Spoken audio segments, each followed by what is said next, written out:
Our task as a committee is to conduct public hearings on the subject matter of the bill, which will allow us to report on some of our findings prior to its introduction in the Senate.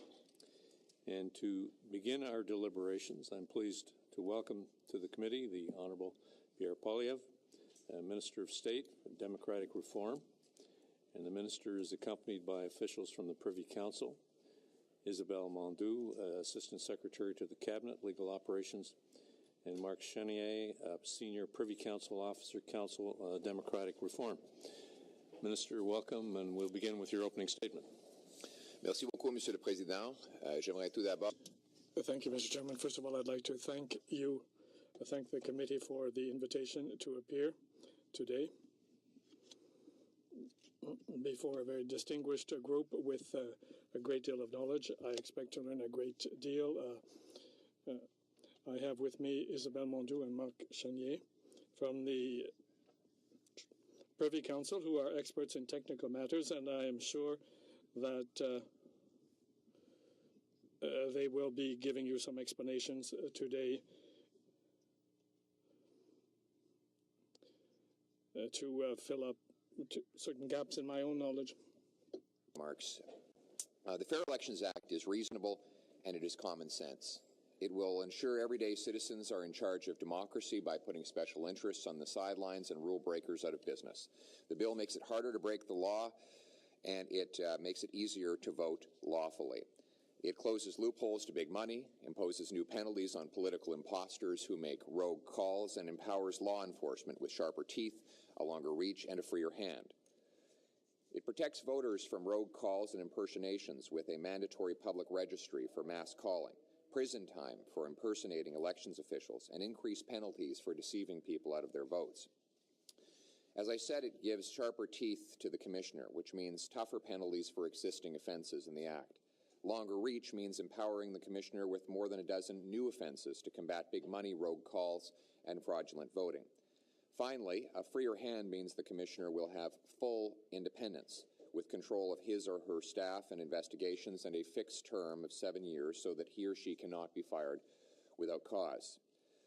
The bill will require people you provide ID when they vote. That does not necessarily mean they should provide photo ID or even government-issued ID. Neither are necessarily a requirement for people voting in Canadian elections. In fact, Elections Canada provides, through its legal discretion, 39 different forms of authorized ID, everything from utility bills to Indian status cards to student cards to letters of attestation from soup kitchens, student residents, homeless shelters, and Aboriginal native bands. These are a full list that will provide people with all of the ID they need to cast their ballot. It will also make rules clear, predictable, and easy to follow. Parties will have the right to seek advance rulings and interpretations from Elections Canada and receive them within 45 days of a request, similar to the service provided by the Canada Revenue Agency. Elections Canada will also be required to keep a registry of interpretations and provide for consultation with and notice to parties before changing them. Big money from special interests can drown out the voices of everyday citizens. That is why our laws strive to keep it out. The Fair Elections Act will ban the use of loans to evade donation limits. However, the bill will allow parties to better fund democratic outreach with small increases in donation limits, while imposing tougher audits and penalties to enforce those same limits. The Fair Elections Act will make modest adjustments in the spending limit and the donation limit the donation limit will rise to $1,500 and the spending limit will rise by 5%. The total ban on union and corporate donations will remain. It will provide better customer service by focusing Elections Canada's advertising on the basics of voting, where, when, and what ID to bring. Also, the Fair Elections Act will require Elections Canada to inform disabled voters of the extra help available to help them cast their ballots. Things like wheelchair ramps and braille services for disabled voters are available but often not known to the people who need them. The Act will require Elections Canada inform those people of these services. The Act will also provide an extra advanced voting day, which will make voting more accessible. There are two things that that drive people to vote: motivation and information. Motivation is what political parties and candidates provide. Information is what the agency is meant to provide. That information is the where, when, and how to vote, the special voting opportunities like voting by mail, voting at the Elections Canada office, or voting in an advance ballot, many options of which Canadians are not typically aware, but should be.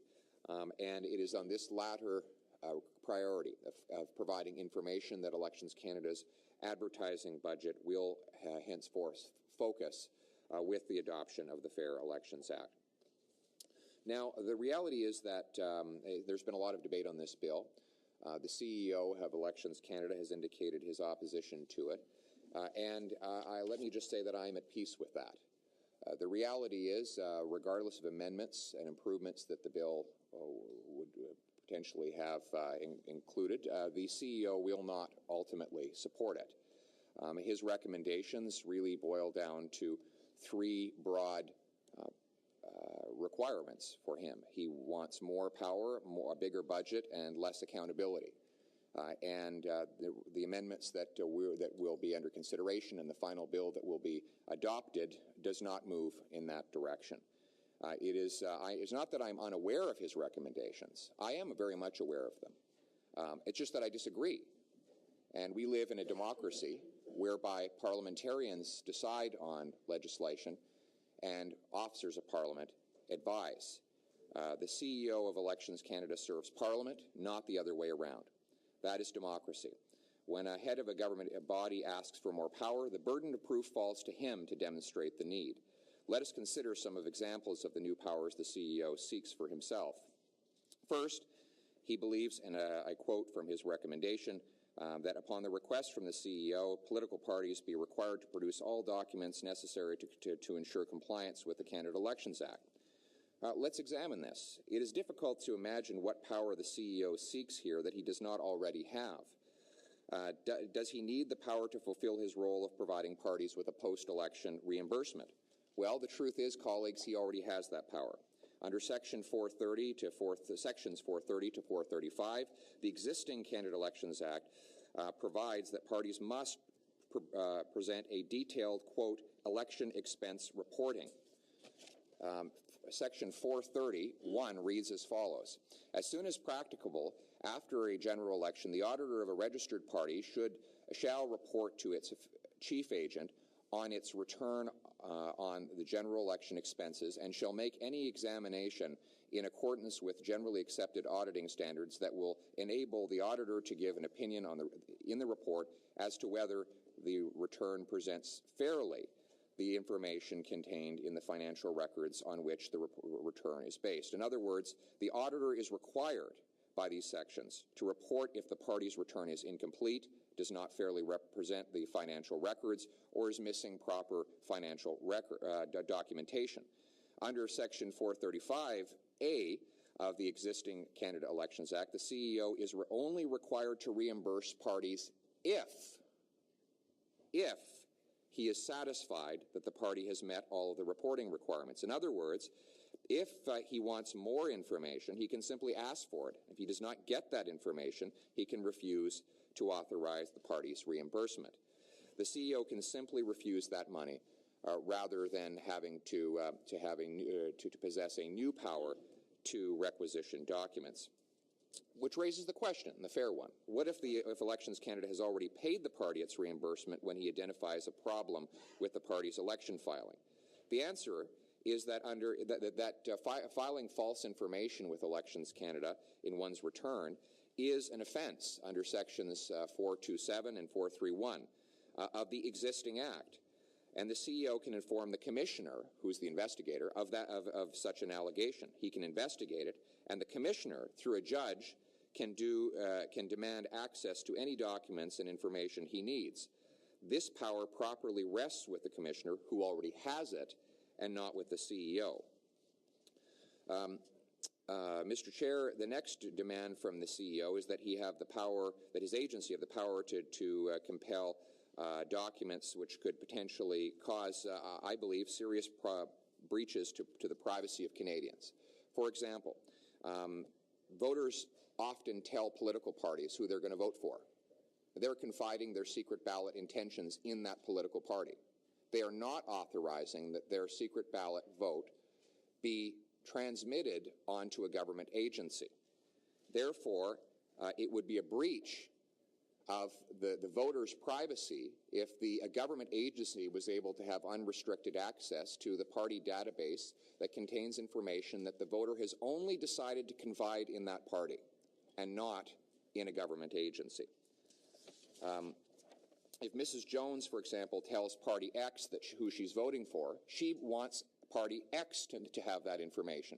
She has not authorized that information to fall into the possession of a government agency, and therefore she should not have to have her secret ballot voting intentions passed along to that agency. Next, Elections Canada has suggested that it should have the power to compel testimony before even laying charges. The police do not even have these powers when investigating murders or armed robberies. They are able to secure convictions even with complex evidence and uncooperative witnesses without compelling testimony. If Elections Canada cannot do the same, perhaps that says something about the cases being investigated rather than the powers of the investigator. Now I'd like to move on to the issue of the independence of the Commissioner. The Fair Elections Act makes the Commissioner of Canada Elections independent from the CEO of Elections Canada. The investigative function will be housed in the prosecutor's office, but will have explicit legal and practical autonomy over his investigations. The current Commissioner, Yves Côté, is invited to stay on in this role, as will his staff, and he will have a fixed 7-year term, which he will complete should he so wish. He will bring with him his staff, and all of his investigations will be grandfathered. All active investigations will continue uninterrupted by this change. Now, it is no surprise the CEO would like to remain in charge of the Commissioner. He is fighting to retain this power, making some incredible claims and inventing some novel legal principles to do it. Let us examine Elections Canada's arguments on this point. First, the agency says that the Commissioner's investigations are already independent. This is demonstrably untrue in law and in practice. You only have to start by going to Elections Canada's website to find that the agency itself, Elections Canada, handles all the media relations for the investigations done by the Commissioner. And I can show you, just need to go to elections.ca and you will see that the contact for all investigations on all the press releases is Elections Canada Media Relations. A 1877 number is attached. The CEO regularly speaks on behalf of the Commissioner's investigations. Further, the CEO hires the Commissioner under Section 509 and can fire him at any time as he serves at pleasure. He has legal authority over the Commissioner's budget and his staff. That is not independence in practice, nor is there independence in law. I turn your attention to Section 510 of the existing Canada Elections Act, heading, and I quote, Chief Electoral Officer to direct inquiry. It goes on in the same section. The Chief Electoral Officer shall direct the Commissioner to make any inquiry that appears to be called for in the circumstances, and the Commissioner shall proceed with the inquiry. That is correct. The Chief Electoral Officer shall direct the inquiry, is how the Act is currently written. Now, in an effort to retain its control over the investigative power, Elections Canada has questioned the independence of the Director of Public Prosecutions. That is an astounding suggestion. This is particularly astounding coming from an agency that has worked with the prosecutor for the last 7 years. Since 2006, the prosecutor's office has been responsible for laying all charges under the existing Canada Elections Act. And I quote, Section 511(1), if the Commissioner believes on reasonable grounds that an offence under this Act has been committed, the Commissioner may refer the matter to the Director of Public Prosecutions, who shall decide whether to initiate a prosecution.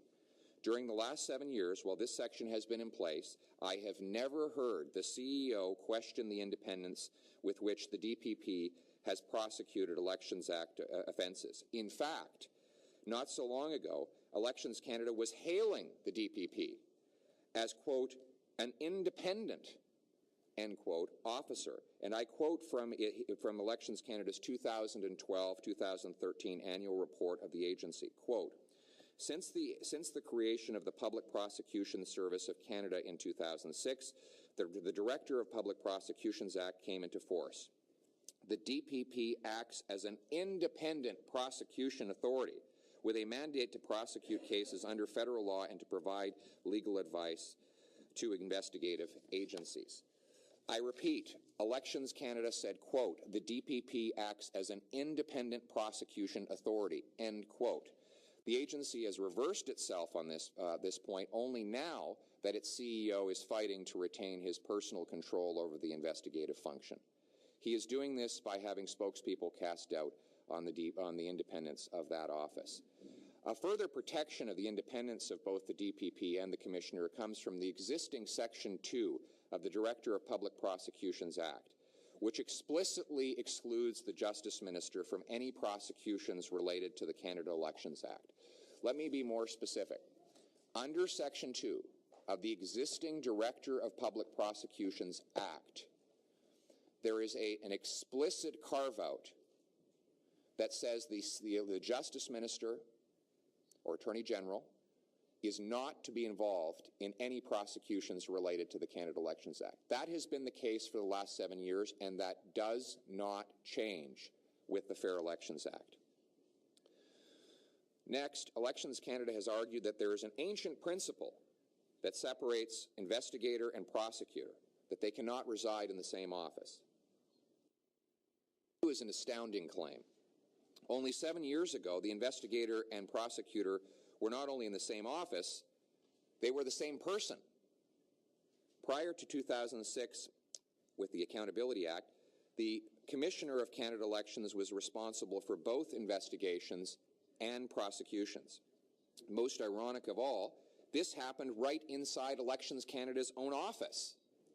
It is amazing now that the Elections Canada has said this cohabitation is unacceptable when that same cohabitation occurred in its office 7 years ago.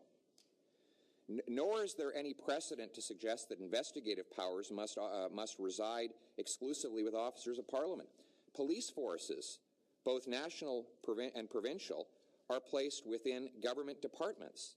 They carry out politically sensitive investigations all the time. They investigate politicians and lay charges against them. Yet, they reside in the executive branch of government. The RCMP investigates members of government and Parliament when needed, yet the police force does not report to the Ethics Commissioner. The police force does not report to the Auditor General or the Public Sector Integrity Commissioner. It is part of the executive branch of government. And I have never heard any credible expert suggest that the RCMP should be made into an office of Parliament. In fact, I would defy you to find a police force that, in Canada that operates out of the office of an agent of a legislature. To suggest, therefore, that there is some sacrosanct principle requiring the CEO's office or Elections Canada control this function is a novel concept with little supporting precedent. In fact, there is no other office of Parliament that has the power to investigate and pursue charges. For example, if the Auditor General or the Ethics Commissioner find evidence of criminal wrongdoing, they do not take that case to the prosecution. They refer it to the police force. And as I said, the police force is inevitably a member of the is a part of the executive branch of government. The current investigative powers at Elections Canada are the exception and not the rule. Finally, and most amazingly, Elections Canada has argued it will no longer be able to communicate with the Commissioner if he is not in the same office. Surely they have email, phones, fax machines. If they need to meet in person, they can walk a few blocks down the street. With these arguments, one is left with the perception that the CEO is grasping to find some justification to remain in charge of the investigator. That control should not continue. It is not appropriate. Under the existing law, there are 34 offences that deal with the conduct of Elections Canada officials. How can the Commissioner independently investigate the agency's employees when he's one of them? How can the Commissioner credibly investigate an agency he works for? Because of the Fair Elections Act, the Commissioner will gain new independence. As a deputy head, he will control his own staffing decisions, and no one else will be able to direct his investigations. The Chief Electoral Officer will continue to have the freedom, just like any other Canadian, to pass along allegations and evidence to the Commissioner, who will decide whether to investigate. There is, furthermore, in the Fair Elections Act, an explicit clause which prohibits the Director of Public Prosecutions from directing investigations by the Commissioner. Now let me turn to the issue of voter identification. Elections Canada has argued that people should not be required to present any physical identification when they vote. This is inconsistent with the practices that Canadians carry out in their everyday lives. You need ID to get a marriage license. You need an ID to pick up packages or letters you receive in the mail by post office. You need ID to open a bank account. Some say that these are not constitutional rights, and therefore they are different. Well, since when does a constitutional right exempt people from ID requirements?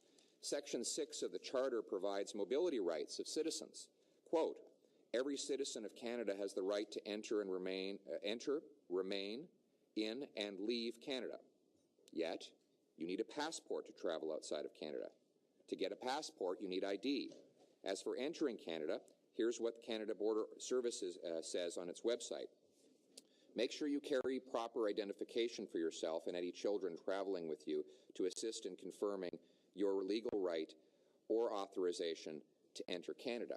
We have constitutional rights. Sometimes we have to provide ID to have access to them.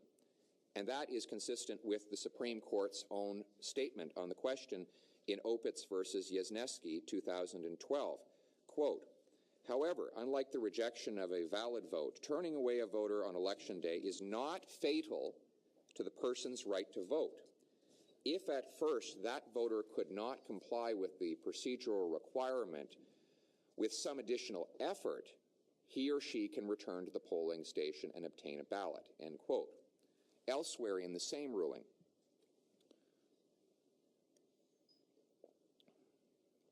while enfranchisement is one of the cornerstones of the Act, it is not freestanding. Protecting the integrity of the democratic process is also a central purpose of the Act. The same procedures that enable entitled voters to cast their ballot also serves the purpose of preventing those not entitled from casting ballots. These safeguards address the potential for fraud, corruption, and illegal practices, and the public's perception of the integrity of the electoral process. Fair and consistent observance of the statutory safeguards serves to enhance the public's faith and confidence in fair elections and in the government itself, both of which are essential to an effective democracy. The court has said that enfranchisement is not a freestanding right exempting people of any obligation to bring ID. Rather, the requirements to provide some identification to establish your right to vote is a legitimate one under the Constitution, according to the Supreme Court. There are safeguards against voter fraud. In the last election, the safeguards on vouching were violated 50,735 times. These were irregularities. Some have argued these are mere clerical or administrative mistakes of no consequence. That is not the case. The reality is, in Elections Canada's own report, it indicated that they were serious enough that they might lead a court to overturn an election result or invalidate a vote. And here's what the Supreme Court said on the relationship between irregularities and other more serious violations. Quote, in paragraph 42 of the Yezneski-Opitz decision, the word irregularities appears as part of the following phrase: irregularities, fraud, or corruption, or illegal practices. These are words that speak to serious misconduct. To interpret irregularity as meaning any administrative error would mean reading it without regard to the related words, end quote. In paragraph 43, it says, and I quote, the common thread between the words irregularities, fraud, or corruption, or illegal practices is the seriousness of the conduct and its impact on the integrity of the process. Fraud, corruption, and illegal practices are serious. When they when they occur, the electoral process will be corroded. In associating the word irregularity with those words, Parliament must have contemplated mistakes and administrative errors that are serious and capable of undermining the integrity of the electoral process. That is how the Supreme Court characterizes the term irregularities. So as we engage in the debate over the meaning of words, I think we should take into consideration what our top court has said in their regard, particularly given that this ruling was on the subject of a contested election, the basis of which was largely irregularities around vouching. Finally, allow me to address the point about transparency. As a minister, I'm required to publicly disclose my financial interests so that the public can judge my actions accordingly. Now, that's not to say that because I have some holdings that I'm automatically to be suspected of some sort of nefarious interest. To the contrary, I disclose these because I'm fully confident that I'm able to do my job regardless of those interests, and I'm prepared to be judged accordingly by the public. It has come to light that some witnesses who have appeared on at the House Committee are paid by Elections Canada. There's nothing wrong with that. The agency's website shows the CEO is paying per diems of upwards of $1,500 per day for advice from some of the witnesses. Now, that should not preclude those witnesses from testifying or having opinions. However, it should require that Elections Canada provide information to all of you so that you can be aware of it and take it into consideration as you make your wise judgments on the bill. It should not be the responsibility of a parliamentary committee to dig through disclosure documents buried somewhere on Elections Canada's website to find this information. The CEO should proactively provide both House and Senate committee members with information on all of the witnesses who have received financial payments from his agency. That is reasonable, that is fair, that is common sense, just like this bill. Thank you very much. Thank you, Minister. And together we have you until around 11:30 to respond to questions. Okay, thank you. And we'll begin the questions with the Deputy Chair of the Committee, Senator Baker. Thank you, Mr. Chairman, and thank you to the Minister for appearing here today. The Minister quoted a decision of the Supreme Court of Canada, but also the Minister could go to Sauvé versus the Attorney General, a decision of the Supreme Court of Canada. Of more recent vintage, a couple of months ago, the British Columbia Court of Appeal in Henry versus the Chief Electoral Officer concerning changes made to the Elections Act in 2007 and 1997 as far as voter identification is concerned at the polling booth. And the position of the Government of Canada at that time was, and I'll quote to you paragraph 352 of the Henry versus Canada case. It says this, just one sentence. The third option that satisfies the identification requirements is vouching. Canada argues that this procedure provides greater accessibility and a fail-safe measure because it enables those without acceptable identification to cast a ballot if vouched for by another elector. In other words, the Government of Canada was arguing their fail-safe for bringing in voter identification documents. Their fail-safe was vouching. And because of that, the Election Act portions were upheld by the court. And that's Henry versus the Chief Electoral Officer, who is denying such negativity in the changes. We now have the Chief Electoral Officer appearing before a House committee saying there's going to be tens of thousands of people who will be denied their right to vote. Section 3 of the Charter says every citizen of Canada has a right to vote in an election of members of the House of Commons or of a legislative assembly and to be qualified for membership therein, and I don't think that can be overruled by the notwithstanding clause. It's excluded. Yes. So my question to you is this.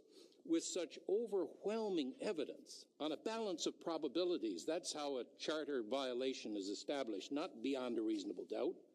We have the chief electoral officer, the person you've assigned to enforce this bill, saying tens of thousands of people will lose their right to vote.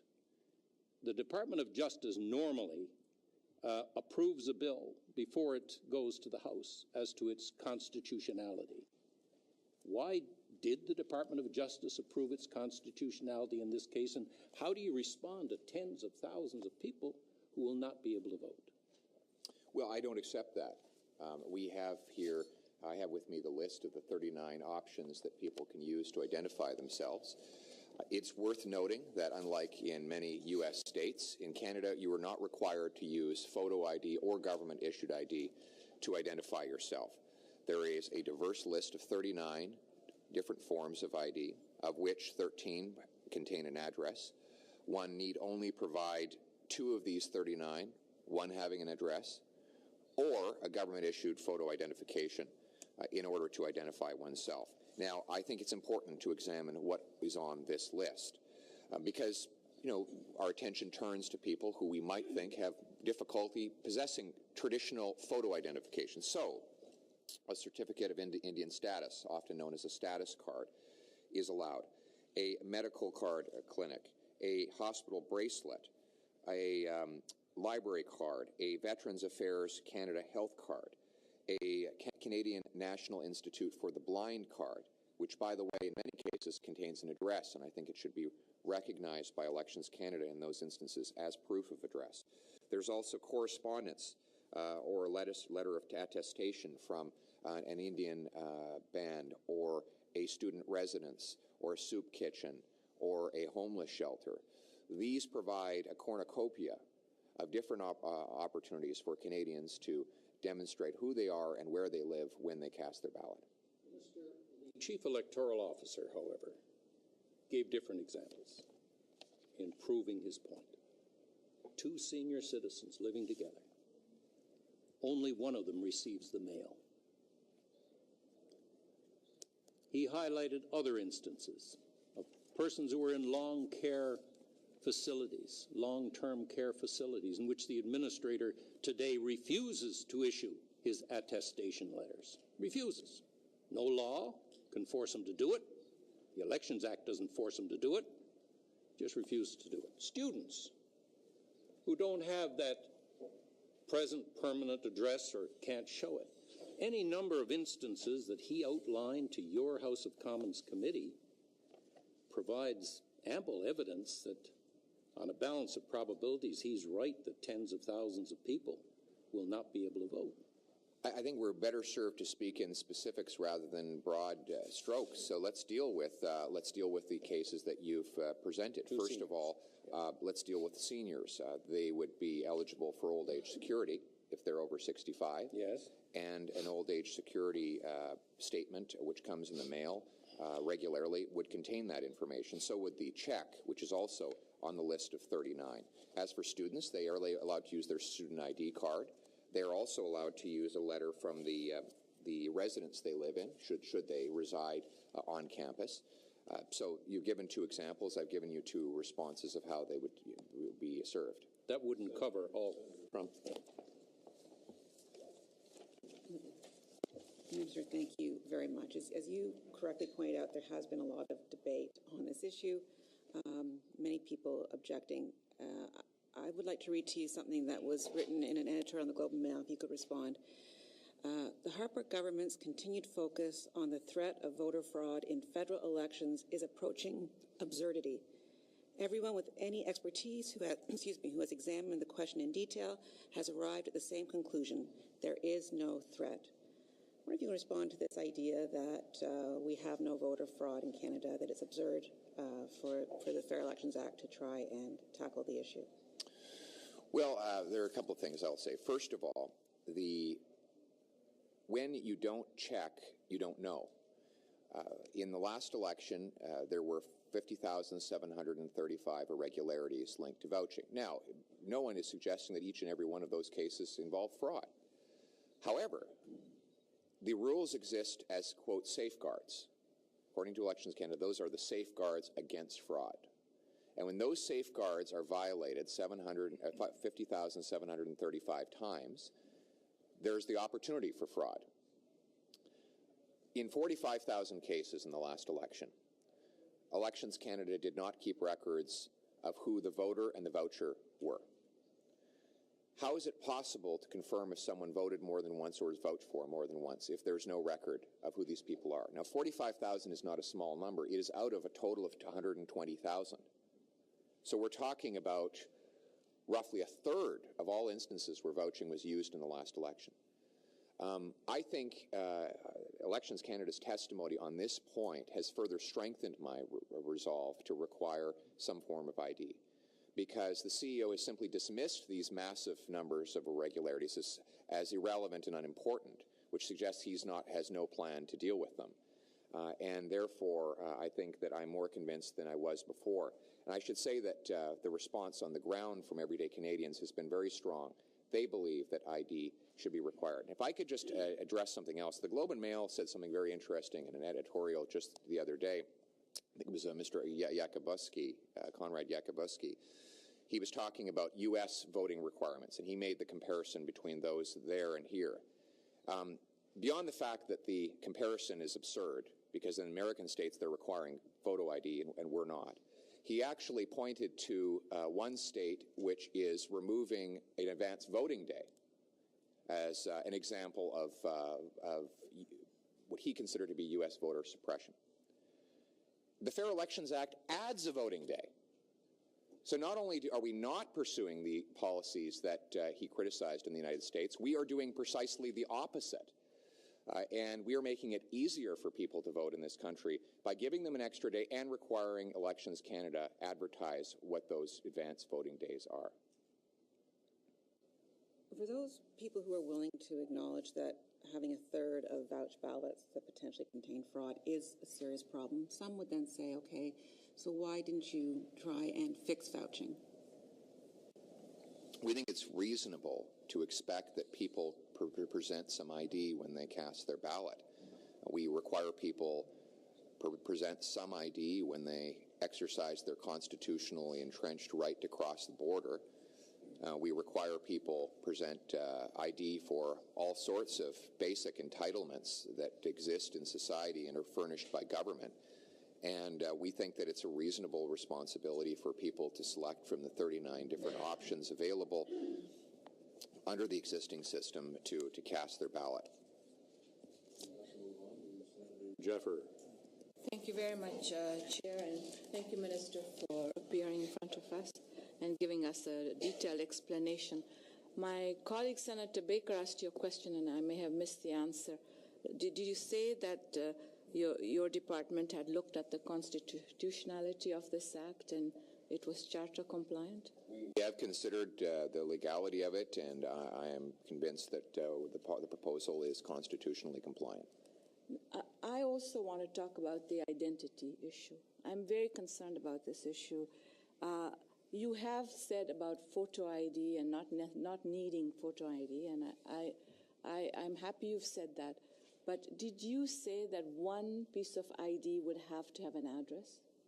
Yes, you have two options under the Fair Elections Act. One is to provide a government-issued photo ID, or to choose any two of 39, one of which must have an address. So I have two questions. I must start one with the issue of Aboriginal people. I understand that the Indian status card does not have an address. And Peter Tinsdale, acting CEO of the Assembly of First Nations, has testified that the changes will make it harder for Aboriginals to vote and is a step backward. I hear you, Minister, and this debate has been going on about identification. For me, what's important is once this bill is passed, how are we going to make sure that Aboriginal people who do not have an address on their reserve, what are you going to put in place so that they can vote? Under the existing list, there is the attestation of residence issued by the the responsible authority of a First Nations band or reserve, which would be yet another option. And that would assume that the voter in question did not have any utility bills, any bank card, any voter and any vehicle ownership insurance, any correspondence from a university, any government statement of government benefits, any government check whatsoever, any pension plan statement of benefits contribution, no residential lease or mortgage, no income or property tax assessment, which in that case wouldn't apply, of course, no insurance policy. Like, if you have none of those things, you can still seek a letter of attestation from your First Nations band or reserve. Minister, the reality is that some Aboriginal people have no home address. It doesn't exist. What I'm saying to you, and I leave this with you because you obviously have to reflect on it, is how are you going to make it possible for them to vote? They do not have a home address. According to the Chief Electoral Officer, Mark Maynard, this bill will affect between 100,000 to 120,000 people, including students who might not have ID with their current address. And I've already said First Nations people living on reserves who do not typically have a residential address. What are your plans to make sure that each Canadian, when they don't have an ID and don't have an address, consider they're homeless, they don't have an address, how are they going to vote? You know, when I was a young lawyer, I used to go on election day to help the homeless to be able to go and vote. They didn't have an address because, as you know, you go in the evening to a place. It can be a different place every day. It's not your home address. And then the next day you go to another place. How is that person going to be able to vote? You ask a very good question. It's one that Senator Pierre-Claude Nolan asked Minister Van Loan when he came here in 2007. The reality is that for the purposes of an election, a homeless person is considered to reside in the place where they either spend their nights or take their meals, generally speaking. So if they, for example, return to a soup kitchen daily for their meals or to a shelter nightly or sporadically, that is considered to be where they reside for the purposes of casting their ballot. That is why the existing list of 39 contains the possibility that a soup kitchen or a homeless shelter can issue a letter of attestation as to that person's residence at the kitchen or the shelter in question. But I'll just remind you one thing here. This issue of people who do not have a fixed residence is not resolved by vouching, because at some point you have to determine where the person calls home. Just because it's done by spoken word does not mean that it is any easier or more accessible than if it is done by the written word of an authority that provides services to that person.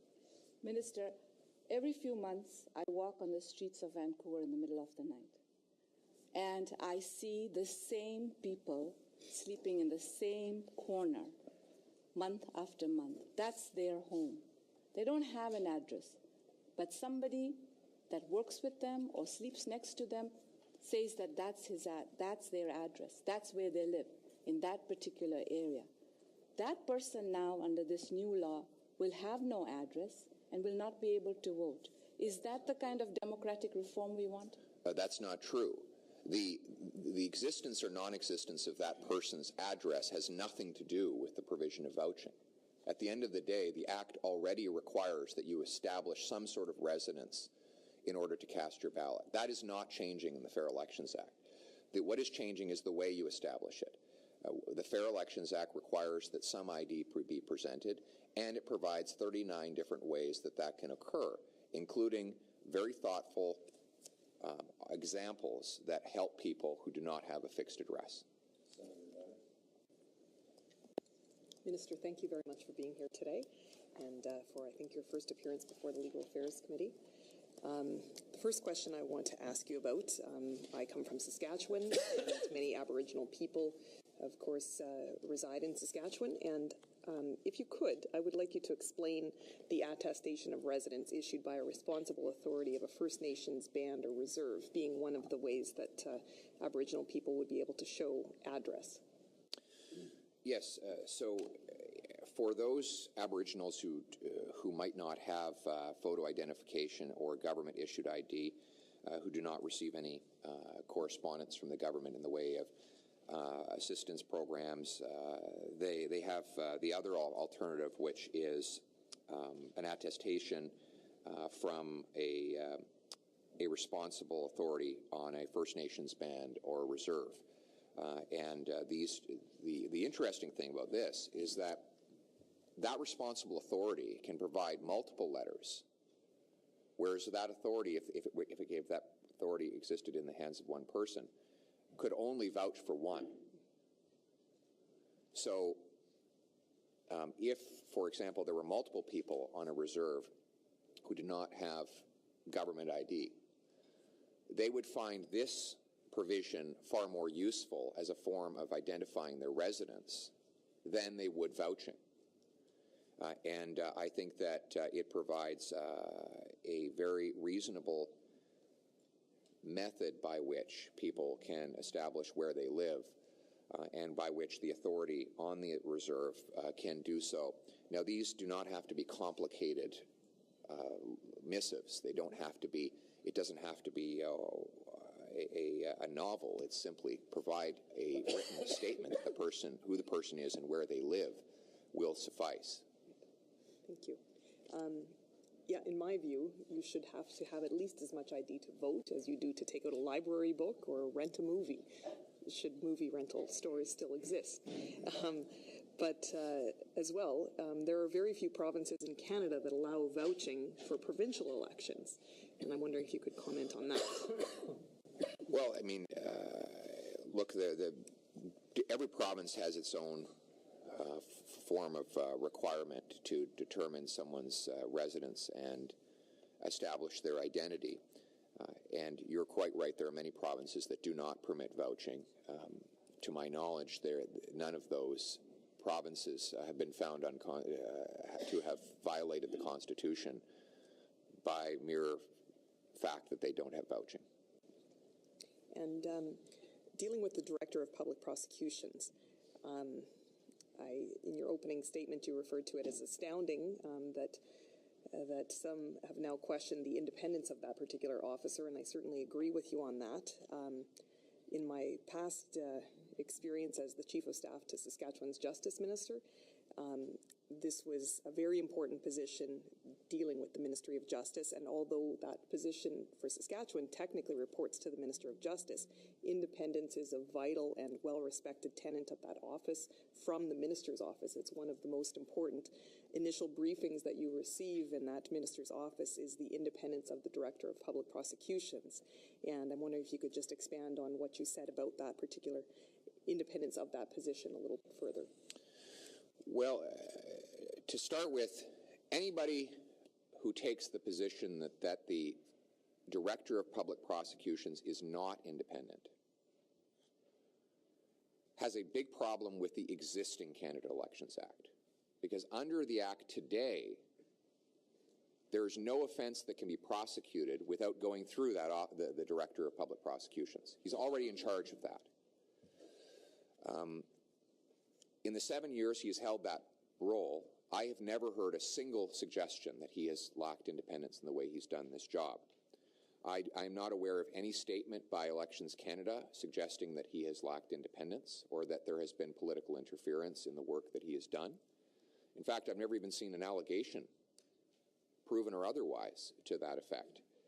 It is only since we have suggested that the Commissioner be situated in the office of the DPP that suddenly Elections Canada and its spokespeople have questioned the independence of that officer. And that is really an extraordinary thing coming from an agency that only in its 2012-13 annual report called him an independent prosecutor. The word independent was the adjective that Elections Canada chose in its own annual report to describe this person. And now the agency has performed a 180-degree reversal, which really raises a lot of questions about Elections Canada and the degree to which it is prepared to change its positions now in order to defend its control over this function. Thank you, Mr. Chair. Welcome, Mr. Minister. You certainly know that the right to vote is a very important right. It is, in fact, the right at the basis of citizenship in a country. When you're a citizen of a country, you have the right to vote. It is an essential condition, and the law in many provinces and in fact in many democratic countries establish some criteria to have that right to vote. Not only do you have to be a citizen, you have of course to be 18 years old and so on.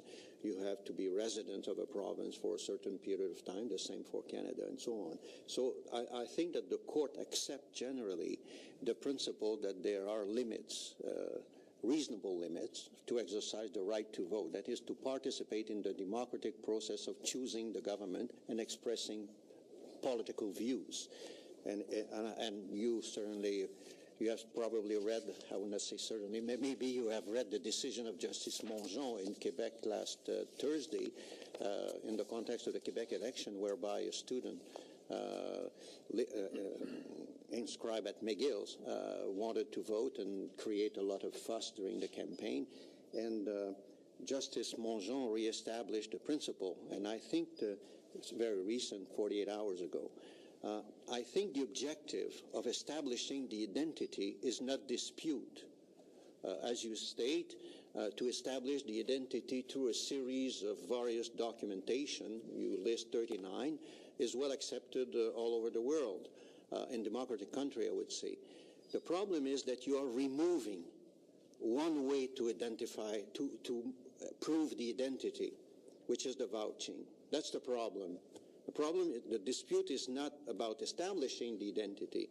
The problem is that you are removing from the Act at 143 the opportunity for somebody to be vouched. And this committee, and personally, and many members around this table are concerned when a bill arrives here with the constitutionality of the bill. It is the first test, moreover, that we apply to a bill. And I have to say to you that in the last 8 years, we got many bills where question was asked for by the minister testifying, Minister of Justice, or the minister, is it charter-proof? And we just, oh, yeah, Minister of Justice has assured us that it's proof. And we know what happened with the Supreme Court, the most recent decision being the Nadon decision. We had the minister here testifying that, oh, yeah, we have checked. We have even more than checked. We have two former Justice of the Supreme Court testifying, and Peter Hogg, and the largest authority, and we maintain our doubt about the constitutionality, and the court confirmed the non-constitutionality of the bill. In this case, the problem is that if we apply the Oak test of the Supreme Court to the fact that you remove the vouching, my opinion, Mr. Minister, is that it is unconstitutional. The Oak test states three principles. The first principle is the objective of the legislation. The second is there a proportionality between the means used to serve the objective? And in the case for you to serve the objective, claiming that there is irregularities and there might be even fraud, there is fraud even with the identity, by the way. Fraud will always exist. I don't think that we try to limit the fraud, but fraud will exist. I think that you failed the test because instead of strengthening the vouching, you decide to wipe it out. You could decide to strengthen the vouching. For instance, to ask for two persons to vouch. Or you can ask more information about the person vouching. For instance, to sworn the person. To have the person have two pieces of identity. To not to be able to vouch for more than one person. There is a way to frame the vouching system in a way to limit the irregularities or the fraud. But what you have decided is, okay, we delete it. That's why I think there is a problem in your approach to the vouching. Because the Supreme Court is, in the Figueroa case, I will quote you one case, you quote one, I could quote you one. 203 Figueroa, which is the leading decision, by the way, with the right to vote. The court has said very clearly that in relation to Section 3 of the Charter, we have to adopt a broad and purposive approach. The purpose of Section 3 is effective representation. Section 3 should be understood with reference to the right of each citizen to play a meaningful role in the electoral process rather than the election of a particular form of government. So it's quite clear that it's a right to participate. Or question, I mean. No, I'm not pleading in the court, but it's a professional deformation.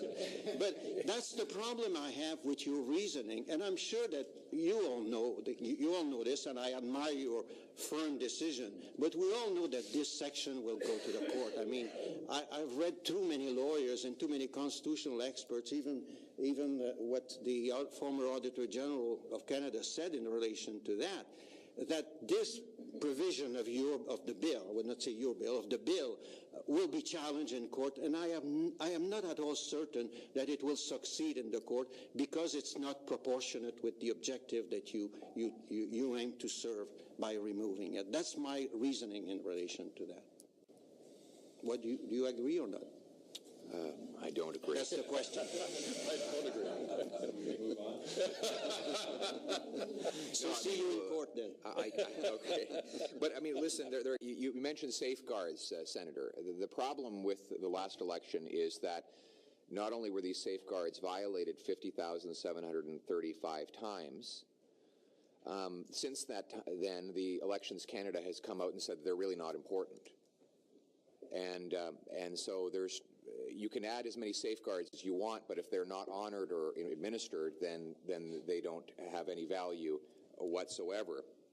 As for the issue of the constitutional right to vote, I would encourage you to consider the unseen violation of someone's constitutional voting rights that results from an ineligible vote. If you legitimately and honestly vote for candidate A, and someone else fraudulently votes for candidate B, your vote has been mathematically canceled out. You have lost your constitutional voting weight because your ballot does not mean anything. It is canceled out, literally, by an ineligible one. So the objective of ensuring the eligibility of the voter is just as important as ensuring that everyone has the right to cast a ballot. We believe that with 39 different forms of ID, that can be achieved. Thank you, Chair.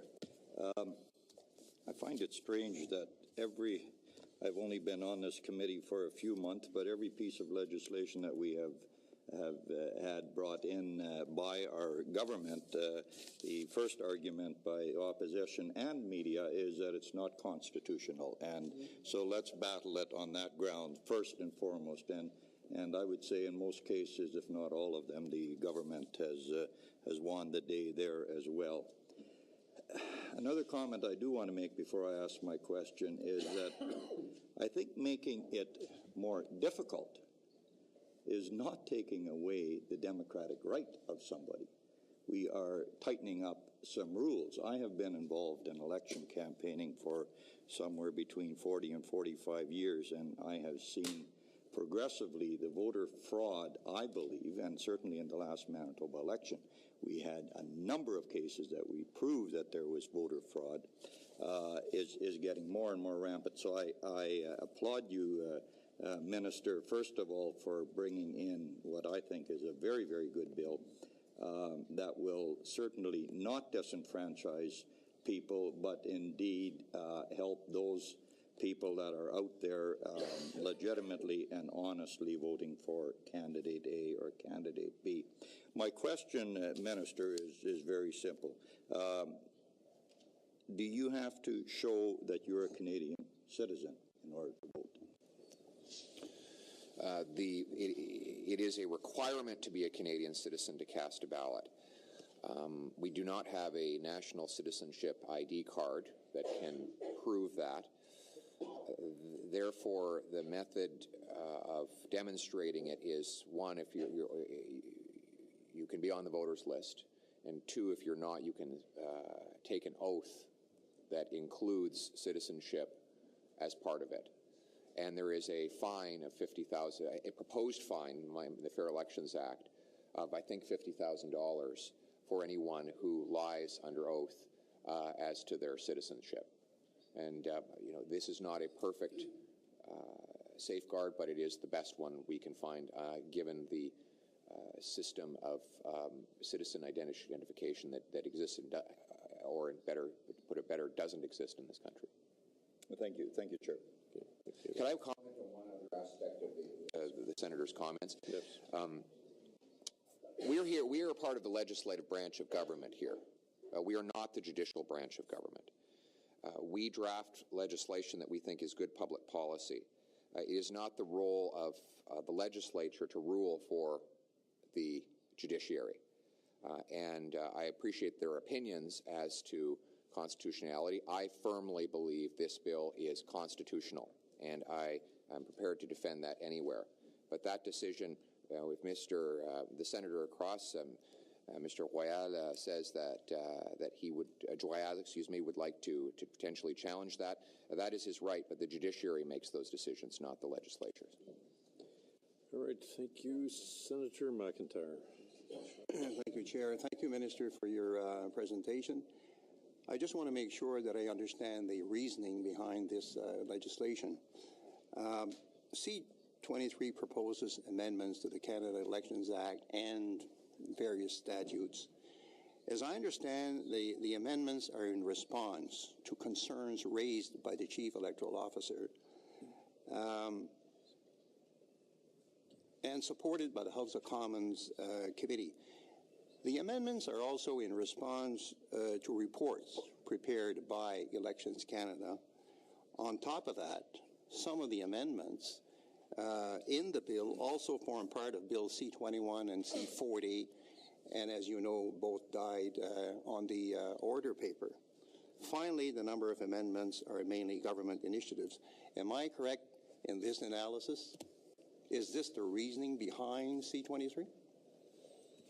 To address concerns by both the Chief Electoral Officer and Elections Canada?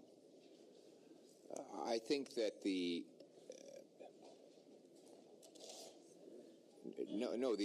bill is not written just to address the concerns of Elections Canada.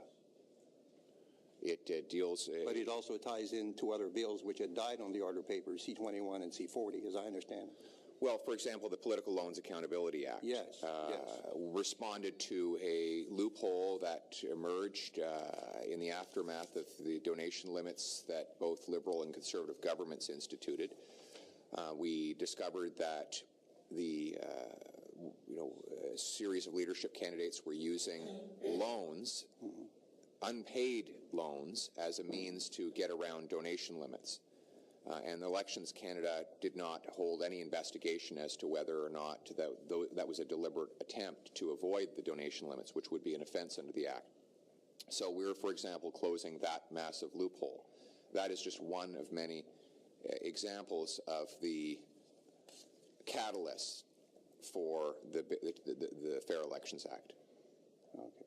But, while we do accept about 38 recommendations from the Chief Electoral Officer, the bill was not designed to necessarily respond exclusively to his concerns. Well, we've taken those into account. This is a democracy, and every Canadian has a say. Okay. Thank you, Minister. Senator Dagenet. Thank you, Chairman. Thank you, Minister, for coming here this morning. When we talk about ID, normally when you arrive at the airport, you have to provide ID. And when we come here to Parliament buildings, the same happens.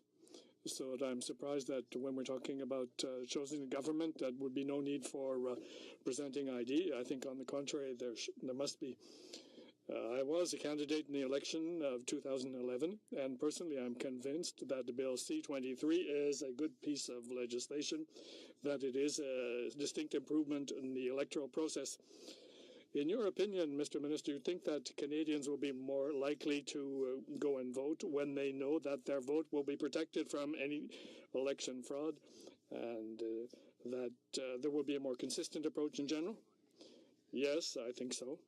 I think that as well as having additional confidence on the democracy and the integrity of the voting system, because of this Fair Elections Act. I think that the fact that concentrating advertising of Elections Canada on how, when, and where to vote will help people to arrive with all the necessary information. There are 39 different types of ID that are accepted. There are a number of people who are not aware of the fact that there are 39. Even the leader of the Green Party thought that photo ID was required. This is the chief of a party, the head of a large political organization in 2 elections, and she thought that it was necessary to present a photo ID. That being said, I think that Election Canada does have to do a better job of informing Canadians about the various options for ID. If Canadians realized that there were 39, I think that they would probably have a better idea of what to carry with them. Senator Boisvenu. Thank you, Chairman. Thank you, Minister, for coming here and for giving us very clear answers. You are a very good teacher. I think that you've been giving us a very good explanations. And I think that there are some people that may be defending other points of view rather than need to have a very clear rules governing the electoral process. We've just had a provincial election in Quebec. And I think that the results were satisfactory for a number of people. And I look at the role of the Chief Electoral Officer in Quebec during this election campaign, and it was very much aimed at providing information to voters, where they were able to vote, the importance of voting, how this right could be exercised. I took part in a great many federal elections, and seldom did I see the Chief Electoral Officer at the federal level play this role, rather than actually stating what his powers were. So my question is a fairly general one for you. This bill does contain a number of provisions. First of all, it will amend the responsibilities of the Chief Electoral Officer when it comes to voters. And I think it's very important for those who are listening to us and for Canadian voters to realize that this is a bill that is aimed at them. How will it facilitate voting? This right that Canadians have to vote. Thank you, Senator. First of all, there will be another voting day that will allow people who are busy during the election day to vote in advance. And I think that this will be of benefit to Canadians. Secondly, there will be an attempt to inform Canadians about all these practical matters of how and where to vote. If the person votes during the day of the election and at the normal place, then it will be simple. But for advance polls, there are many Canadians. Normally, half of the young people did not realize that they could vote in advance during the past election. 73% of young Aboriginals did not know that it was possible to vote in advance. If these young people, or if these people happen to be working during the voting day, or if they're busy, otherwise they may not be able to vote on the day of the election, but they should know that there are other options. And Election Canada will have to inform them about these opportunities, and I'm convinced that this will certainly increase the participation rate. Thank you, Mr. Chairman. Perhaps you or one of your assistants might give me some information. Someone who shows up at a poll is not registered on the list but does have ID. Will this person be able to vote? The person may register on the voting day. And in such circumstances, I think that an oath must be taken. Yes, normally the person must fill out a registry form. Senator Mitchell following him. Thank you very much, Mr. Chairman, and thank you for coming this morning. Just a quick comment and a question. I'm not as old as Senator Platt, so I've not been involved in as many elections. But I have since the age of 16. And I can tell you the voting is a problem. But it's not just voting. And I've witnessed it personally on the streets of Halifax and Dartmouth. And it is a problem. Many of these people, first of all, don't even know who the candidates are, haven't been involved. That doesn't absolve them from the right to vote. I realize that. I've seen them actually, people take them right in and almost mark their ballot. That's how serious this is, and it's thousands and thousands. But I want to make this. I was taken back. Sheila Fraser has a lot of credibility in this country for some of the things that she's done. And an article and comments that were attributed to her, and I want your comment on this, but I want to follow up with another question. Quote, when you see the difficulties, just the operational difficulties that are going to be created in all this, I think it's going to be very difficult to have a truly fair election. I thought that was some kind of comment. In fact, in some of this article, she talks about and criticizes, and to quote, hiving off the commissioner and putting him or her in with the independent director of prosecutions. Back in the 80s, we had a royal commission in Nova Scotia into the wrongful conviction of Donald Marshall Jr. And prior to that, the Attorney General's Department and the prosecutorials and the administration were all in the one department. And one of the key recommendations was that we would have independent public prosecutors and a director of public prosecutions. And because it brought about the separation. So you've alluded to this, but what amazed me or surprised me, and scholars for years have called for this separation, that a person, and we'll find out, I understand she's come before the committee, that she would make this comment, and my question is, she is co-chair of an advisory board. Was she speaking for the board? I have the list of those esteemed individuals that are on that board. Is she speaking for herself?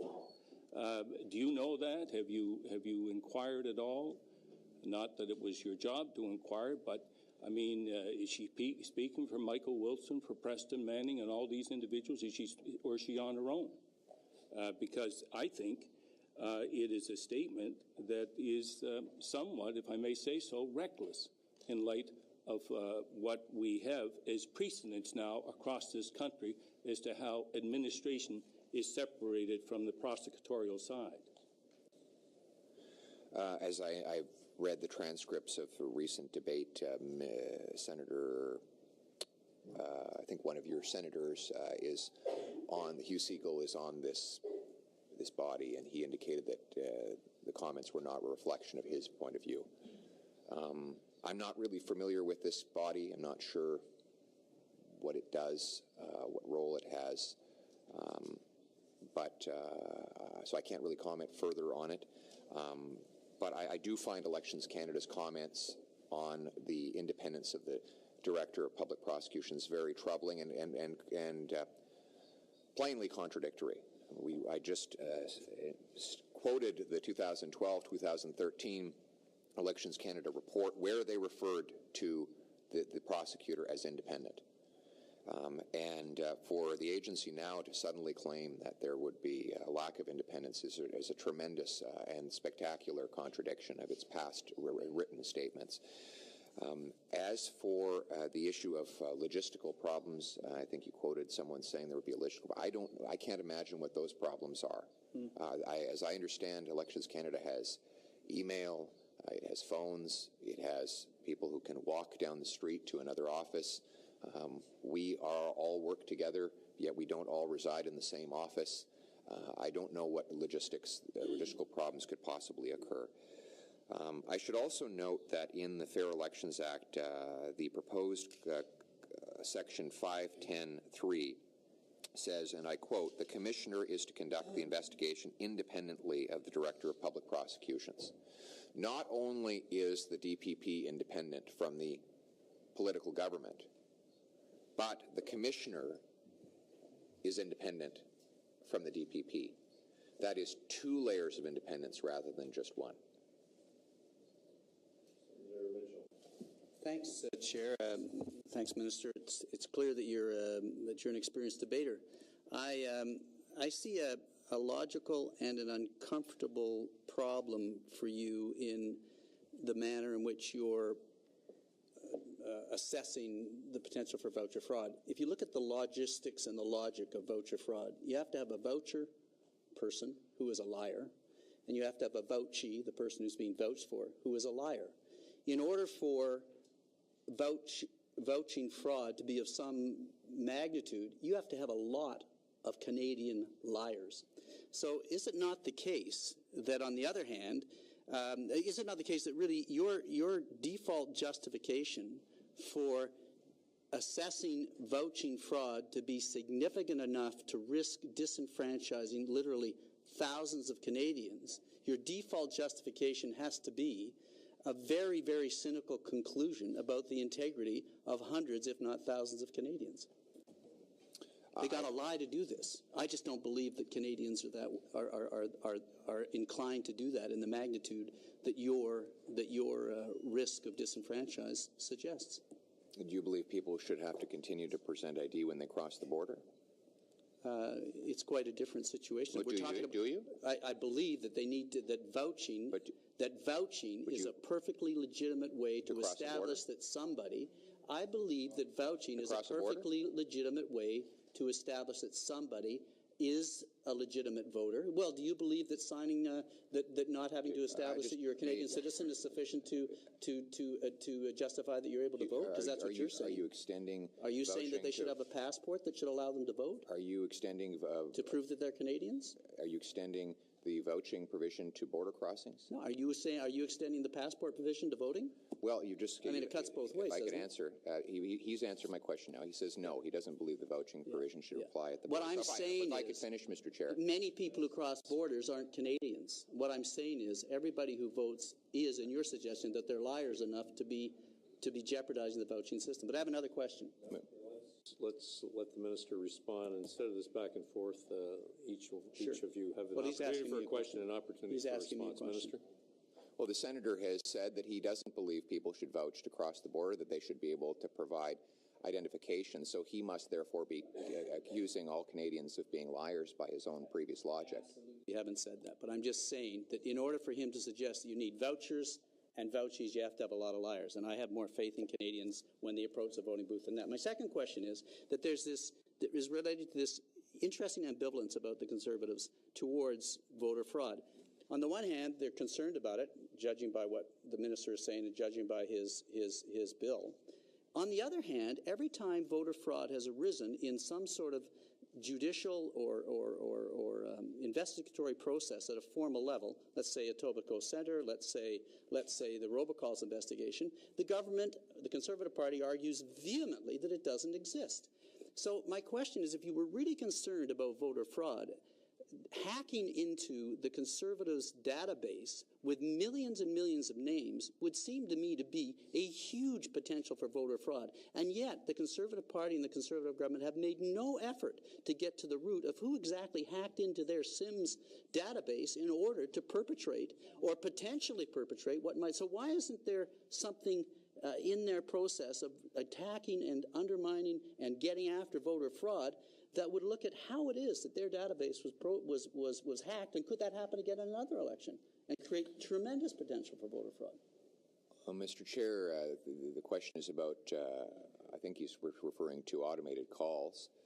The Fair Elections Act contains a requirement that all automated calls be registered with the CRTC, National Telecommunications Regulator. It creates a new offense for impersonations and increases the penalty for the existing offense linked to deceiving people about voting locations. So the Fair Elections Act does address the issue that the senator raises, and if he's so concerned about that issue, I would encourage him to support the bill.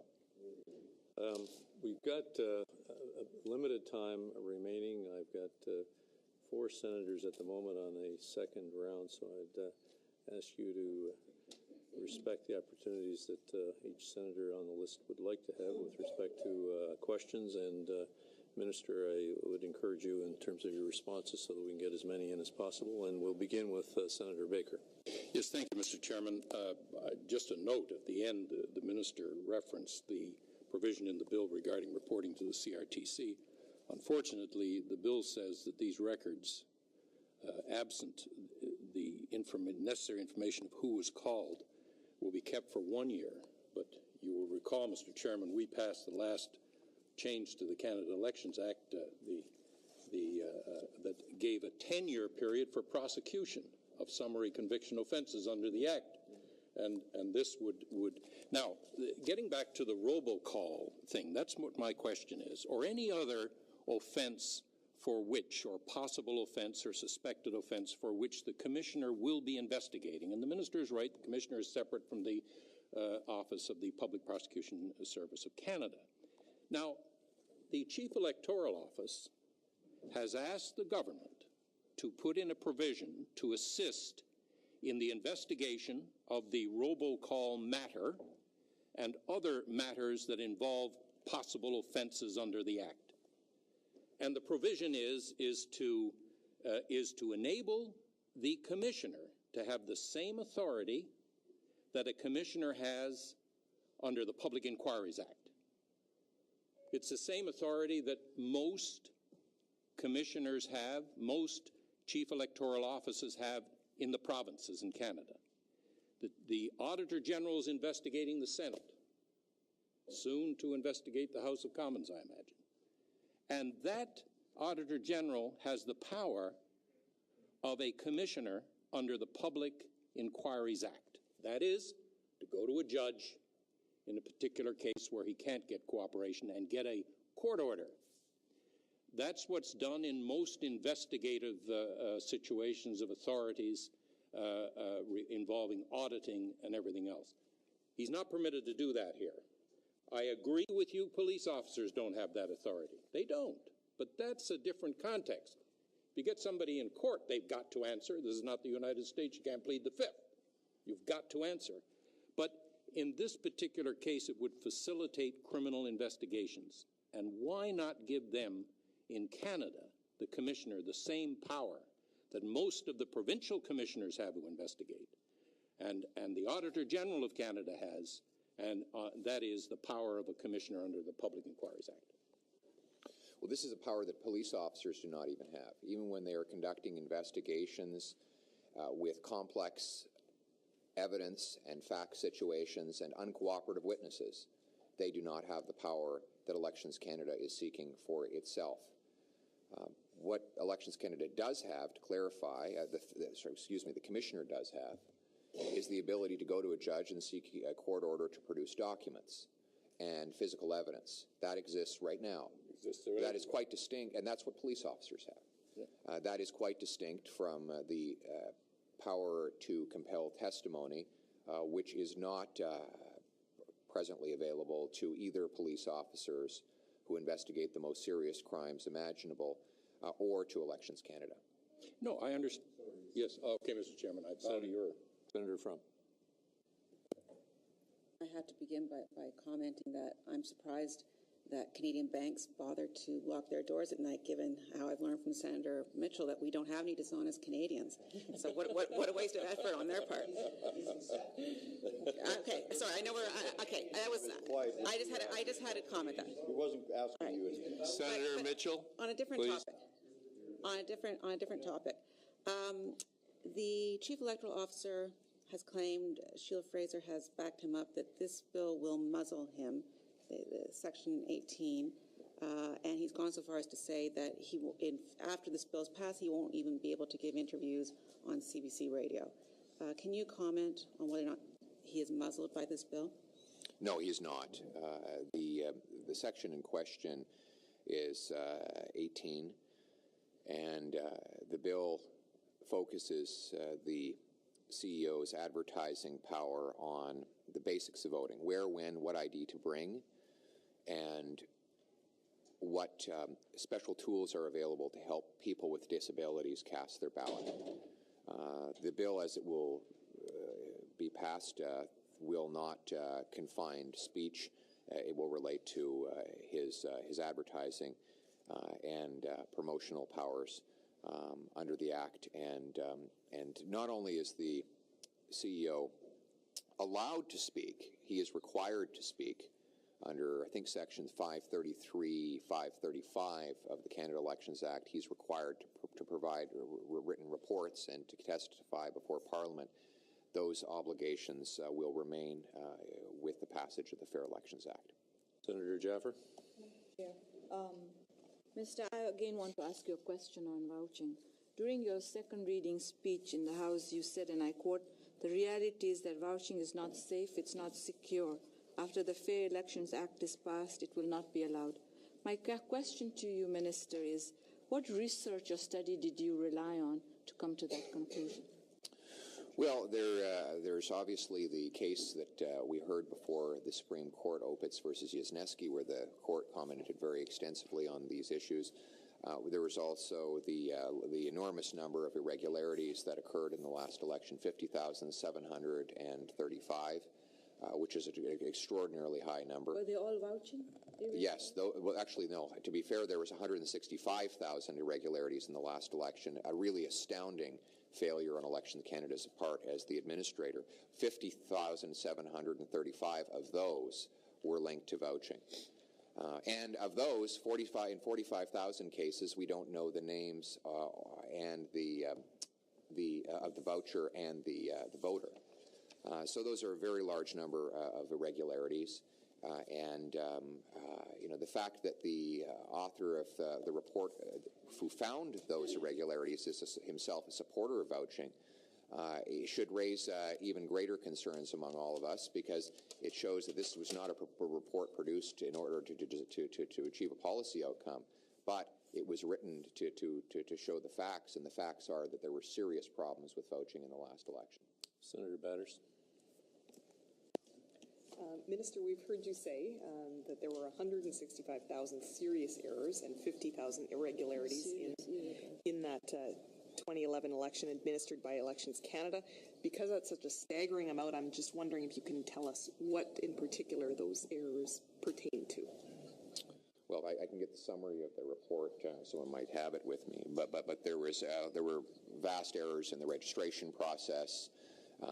As I said, that there were 50,000 related specifically to vouching, but I can provide the committee with the summary of the report in which those serious errors were found. I don't have it on my person right now, but it is public information. Thank you. Last question, Senator Joyal. Mr. Chair, Mr. Minister, there is an uncertainty about the capacity of either the House or the Senate to improve on the bill. Is it your position that this is the Bible, we should not even consider changing anything, or even in the context of the objectives of the government to assure fairness? Or is this a fair and open parliamentary process whereby we can question ourselves or how we could best come with proposals that would support the objective of fairness? We'll have to wait until the committee, the House committee, I think, presents its proposed amendments on the 25th, and I don't want to comment on those amendments until I've seen them. Thank you. Well, thank you, Minister. We appreciate your appearance here today, along with the officials, to help us on our consideration of the legislation.